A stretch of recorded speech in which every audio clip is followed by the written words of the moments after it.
Good morning बच्चों, आपका एक बार फिर से स्वागत है ऑनलाइन क्लासेज में। हम बात कर रहे थे आपके 29 नंबर चैप्टर की, जिसमें मैंने आपको 8 जो 7 ग्रंथियाँ थी वो कंप्लीट करवा दी। अब हम जो है ग्रंथि 8वीं की बात कर रहे थे कल, 8 नंबर, जिसका नाम मैंने आपको बताया था आदिवरक ग्रंथि, या इसे एड्रिनल ग्रंथि भी बोला जाता है। ये हमने कल बात कर ली थी, इसकी स्थिति की बात कर ली थी और इसके बारे में जो जानकारियाँ थी उनकी बात हमने की थी कि एक जो किडनी होती हैं, प्रत्येक किडनी के ऊपर एक टोपी नुमा पीले भूरे रंग की ग्रंथि पाई जाती है, जिसे क्या कहा जाता है, आदिवरक ग्रंथि जो है वो कहा जाता है।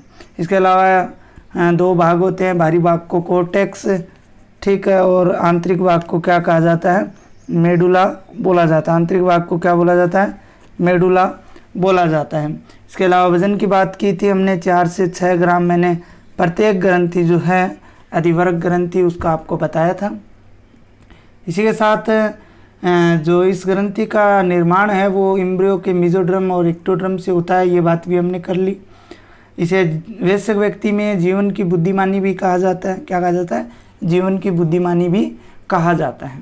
तो प्यारे बच्चों, अब इसके 2 भाग होते हैं। आदिवरक ग्रंथि के कितने भाग होते हैं, 2 भाग होते हैं, 2 पार्ट्स, ठीक है, 2 भाग होते हैं। दोनों भागों में मैं आपको बता देता हूँ। एक तो आदिवरक वलकुट भाग होता है, जैसे यहाँ मैंने लिख दिया एड्रिनल ग्लैंड। पहले हम थोड़ा सा समझ लेते हैं कौन कौन से भाग होते हैं और उनके द्वारा क्या क्या होता है। एड्रिनल के 2 भाग होते हैं।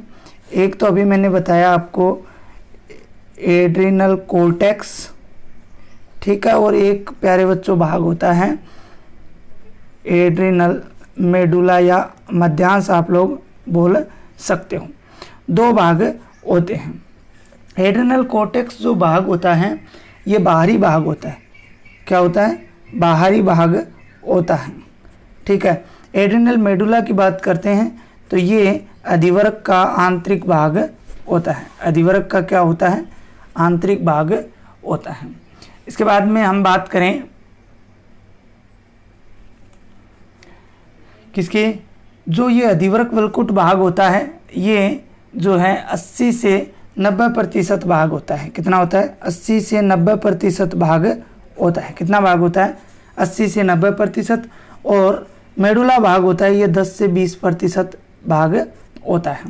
तो ये 3 महत्वपूर्ण बातें हुई। एक बात और बता देता हूँ,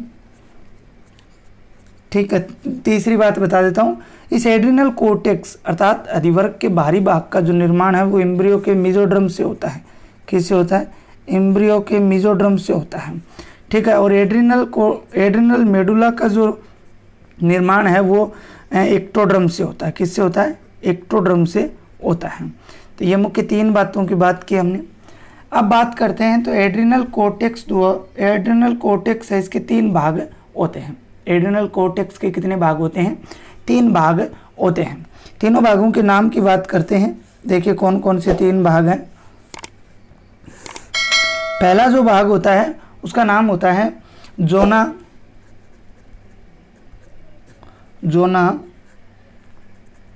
ग्लूमेरुलोसा। दूसरा जो भाग होता है उसका नाम होता है जोना फेसिक्यूलेटा। दूसरा जो भाग है उसका नाम होता है जोना फेसिक्यूलेटा। और प्यारे बच्चों, तीसरा जो भाग होता है उसका नाम होता है जोना रेटिक्यूलेरिस। प्यारे बच्चों, एड्रिनल कोर्टेक्स में 3 भाग हैं, जोना ग्लूमेरुलोसा, जोना फेसिक्यूलेटा और जोना रेटिक्यूलेरिस। 3 भाग हैं। सबसे पहले हम जोना ग्लूमेरुलोसा की बात करते हैं। तो इसके द्वारा देखो, एड्रिनल कोर्टेक्स जो भाग है, एड्रिनल कोर्टेक्स, इसके द्वारा 3 हार्मोन स्रावित किए जाते हैं और वो इन तीनों भागों द्वारा एक एक स्रावित किया जाता है।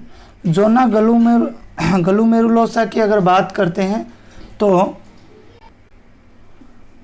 तो इसके द्वारा जो स्रावित हार्मोन है वो है मिनरेलो कोर्टिकाइडस।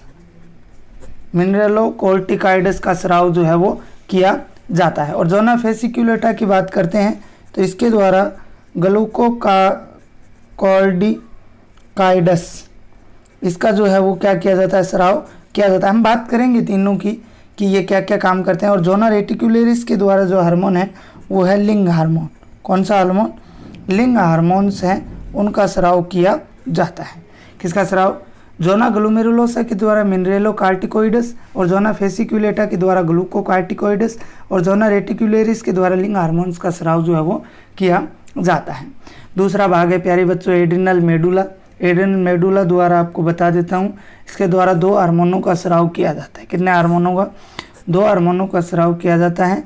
एक तो एड्रिनलिन, एक तो कौन सा है? एड्रिनलिन, और दूसरा है नोर एड्रिनलिन। दूसरा कौन सा है? नोर एड्रिनलिन। 2 हार्मोन जो हैं उनका स्राव जो है वो किया जाता है। अब हमारा जो आगे का टॉपिक रहेगा वो टॉपिक ये है कि अधिवरक वलकुट द्वारा, किसके द्वारा? अधिवरक वलकुट द्वारा स्रावित हार्मोन। ये 3 हार्मोन है, 1 नंबर, 2 नंबर, 3 नंबर। इनके हम बात करते हैं, ये क्या काम करते हैं, कौन कौन से ये होते हैं। तो यही हमारा अभी टॉपिक रहेगा। तो सबसे पहले हम बात करते हैं कि अधिवरक वलकुट द्वारा स्रावित हार्मोन, कितने हार्मोनों का स्राव किया जाता है? 3 हार्मोनों का स्राव किया जाता है, जिनमें पहला कौन सा है? 1 नंबर, यहाँ लिख देता हूँ मैं, 1 नंबर है मिनरेलो कोर्टिकाइडस। ठीक है, इसकी बात करते हैं। मिनरेलो कार्टिकोइडस की अगर बात करते हैं तो ये हार्मोन जो है रुधिर तथा वृक्क में खनिज आयनों की सांद्रता का नियमन करता है। किसके अंदर? रुधिर के अंदर क्या करता है? रुधिर तथा किडनी के अंदर। किसके अंदर? किडनी, वृक्क के अंदर क्या कार्य करता है? जो खनिज आयन होते हैं उनकी जो सांद्रता है, खनिज आयनों की सांद्रता का नियमन करता है। प्यारे बच्चों ये आपको याद रखना है, इसका कार्य क्या होता है? ये खनिज आयनों की सांद्रता का नियमन करता है। किसके अंदर? ब्लड और किडनी के अंदर। दूसरा इसका जो सबसे प्रमुख हार्मोन है, मेन इसका जो हार्मोन होता है, ठीक है ना, मेन हार्मोन इसका जो होता है वो है एल्डोस्टेरोन। कौन सा है? एल्डोस्टेरोन। कौन सा हार्मोन है? एल्डोस्टेरोन। ठीक है, यह रुधिर में खनिज आयनों की मात्रा को नियंत्रित करता है, अभी आपको बता दिया गया। दूसरा है ग्लूकोकार्टिकोइडस। ग्लूकोकार्टिकोइडस, इसकी बात करते हैं तो ये जोना फेसिकुलेटा में के द्वारा स्रावित होता है। इसके प्रमुख 2 हार्मोन होते हैं। कितने हार्मोन है इसके? प्रमुख 2 हार्मोन होते हैं। एक तो होता है कार्टिसोल, एक तो कौन सा होता है? कार्टिसोल, और दूसरा होता है प्यारे बच्चों कार्टिसोन। कौन सा? कार्टिसोन। कार्टिसोल और कार्टिसोन 2 हार्मोन होते हैं। ठीक है, और इन हार्मोनों के अगर कार्यों की अगर हम लोग बात करें तो ये कार्बोहाइड्रेट वसा तथा प्रोटीन के उपापचय को नियंत्रित करते हैं। किस किस के? कार्बोहाइड्रेट्स, लिपिड्स और जो प्रोटीन होती हैं उसके क्या करते हैं? उपापचय, मेटाबॉलिज्म रिएक्शंस जो होती हैं उनको क्या करते हैं? नियंत्रित करते हैं। और ये जो हार्मोन होते हैं ये प्रतिरक्षी निषेधात्मक होते हैं। क्या होते हैं? प्रतिरक्षी निषेधात्मक होते हैं। अब बात करते हैं 3 नंबर हार्मोन की, जो जोना रेटिकुलरिस के द्वारा स्रावित होता है। उस हार्मोन की 2 की बात कर ली हमने। अब इसकी बात करते हैं लिंग हार्मोन्स। क्या कौन से हैं? लिंग हार्मोन्स या सेक्स हार्मोन्स इनको बोल सकते हो। लिंग हार्मोन या सेक्स हार्मोन्स बोल सकते हो। देखो प्यारे बच्चों, जो लिंग हार्मोन्स हैं ये 3 प्रकार के होते हैं। कितने प्रकार के होते हैं? 3 प्रकार के होते हैं। तीनों के मैं नाम लिख देता हूँ। कितने प्रकार के होते हैं? 3 प्रकार के। एक तो होता है एंड्रोजन। कौन सा है? एंड्रोजन। ठीक है, दूसरा जो एक तो होता है एंड्रोजन, दूसरा जो है एस्ट्रोजन, दूसरा कौन सा है एस्ट्रोजन, और तीसरा जो होता है वो होता है प्रोजेस्टेरोन, प्रोजेस्टेरोन। तो एंड्रोजन, एस्ट्रोजन और प्रोजेस्टेरोन 3 मुख्य लिंग हार्मोन्स होते हैं। ये क्या करते हैं, ये इनका जो कार्य होता है वो क्या होता है, ये बाह्य जनन अंगों व यौन जो व्यवहार है उसको प्रभावित करते हैं। कार्य क्या है, बाह्य जननंग एवं यौन जो सेक्सुअल क्रिया होती है, यौन व्यवहार को क्या करते हैं, प्रभावित करते हैं, और यौन व्यवहार को क्या करते हैं, प्रभावित करते हैं। अगर हम बात करें लिंग हार्मोन्स की, स्त्रियों में अगर इस हार्मोन की अधिकता, लिंग हार्मोन्स की अगर स्त्रियों के अंदर क्या हो जाए, देखो प्रोजेस्टेरोन जो है वो स्त्रियों के अंदर पाया जाता है। अगर हार्मोन की अधिकता हो जाए तो उनके चेहरे पे बाल बढ़ने लगते हैं, चेहरे पे क्या बढ़ने लगते हैं, बाल। अगर इस हार्मोन की अधिकता होगी तो चेहरे पे क्या बढ़ने लगते हैं, महिलाओं में बाल बढ़ने लगते हैं, जिसे क्या कहा जाता है, दीर्घलोपता रोग कहा जाता है। याद रखना, तो क्या कहा जाता है, दीर्घलोपता रोग कहा जाता है। कि महिलाओं में चेहरे पे बाल बढ़ने से कौन सा रोग हो जाता है, दीर्घलोपता रोग होता है। और ये किसके कारण होता है, जो जोना रेटिकुलेरिस होता है उसके द्वारा स्रावित लिंग हार्मोन्स, ठीक है ना, प्रोजेस्टेरोन्स जो है उसके द्वारा होता है, या एस्ट्रोजन्स के द्वारा होता है। ठीक है, एंड्रोजन जो है वो किसके अंदर होता है, नर के अंदर होता है। तो प्यारे बच्चों, ये 3 हमने हार्मोन्स की बात की। अब एड्रिनल मेडुला अर्थात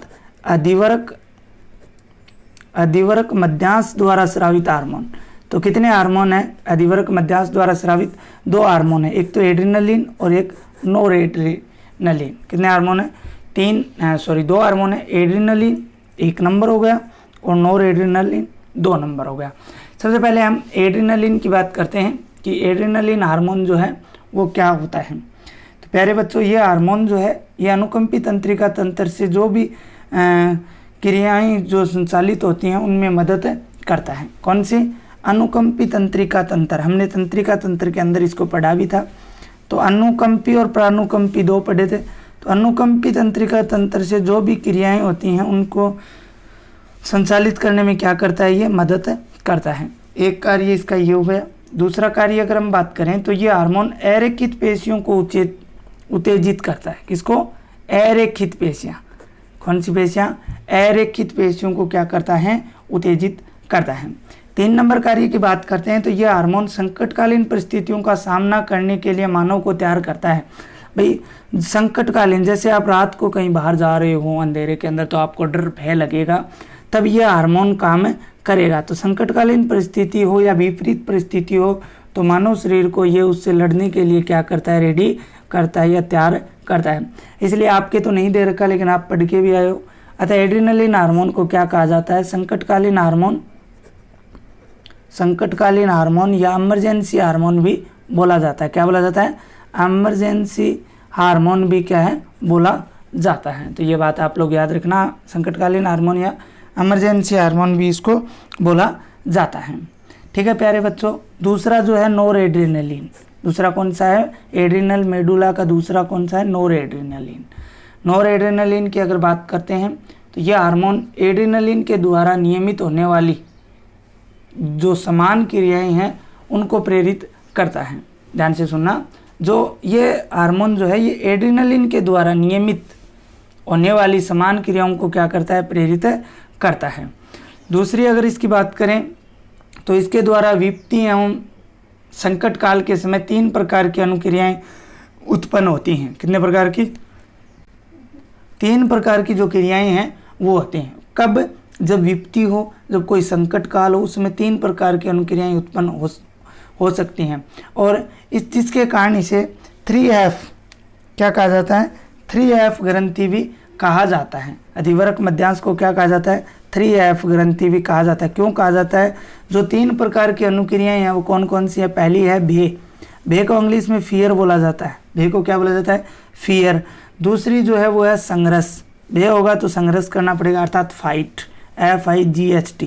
और तीसरा जो है पलायन, वहाँ से क्या करना पड़ेगा, चलना पड़ेगा। पलायन का मतलब जो है फ्लाइट, फ्लाइट, ठीक है ना। फियर, फाइट एंड फ्लाइट, अर्थात 3 F है, 1 2 3, इसलिए इस अधिवरक मध्यांश को क्या बोला जाता है, 3F ग्रंथि भी बोला जाता है।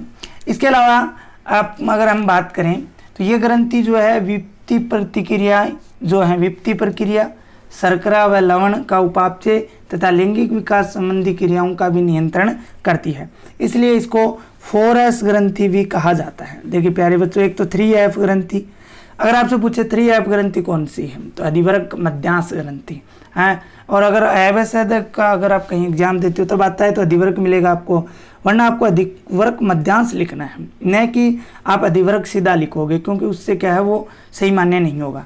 तो 3F ग्रंथि इसको बोला जाता है, ठीक है। इसके अलावा 4S इसको क्यों बोला जाता है, क्योंकि ये विप्ति प्रतिक्रिया स्ट्रेस के अंदर, ध्यान से देखना, एक तो स्ट्रेस के अंदर, दूसरा शर्करा और जो लवण है शुगर और साल्ट इनके उपापचय में, और तीसरा जो लैंगिक विकास संबंधी क्रियाएं हैं अर्थात सेक्स से संबंधित क्रियाएं हैं उनका भी नियंत्रण करती है, stress, sugar, salt and sex. तो 4S आ रहे हैं, इसलिए इस ग्रंथि को क्या बोला जाता है, 4S ग्रंथि भी बोला जाता है। तो प्यारे बच्चों, ये क्या हो चुका है, जो अधिवरक ग्रंथि द्वारा स्रावित हार्मोन है उन सब की हमने बात जो है वो कर ली है। इसके बाद हम अधिवरक ग्रंथि के अल्प स्राव से संबंधित रोगों की बात करते हैं।